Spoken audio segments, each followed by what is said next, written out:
dating empleyado ng pamilya ni Pangulong Bongbong Marcos, arestado matapos gamitin umano ang pangalan ng First Family sa panloloko ng contractors at mga negosyante.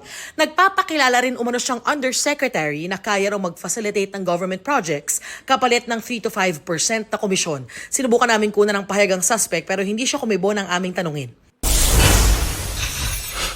Deklarasyon ng dengue outbreak pinag-aaralan ng Cavite. Nitong Enero at Pebrero, mahigit 3,000 ang kaso ng dengue sa probinsya kasama ang 8 nasawi.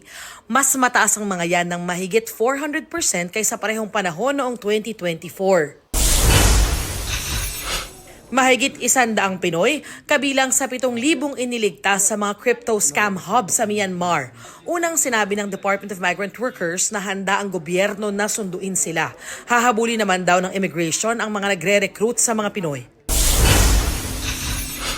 Enhanced e-travel app inilunsad sa pangunguna ng DICT, Commission on Filipinos Overseas o CFO, Bureau of Immigration, DFA at DMW. Sa bagong app, may reminder na sa mga babiyahe abroad kung may dapat silang kuning pre-departure requirement mula sa CFO. Kaisa rin sa paglulunsad ng GMA Pinoy TV sa ilalim ng GMA International.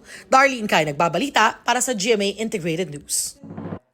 Huwag magpahuli sa mga balitang dapat niyong malaman. Mag-subscribe na sa GMA Integrated News sa YouTube.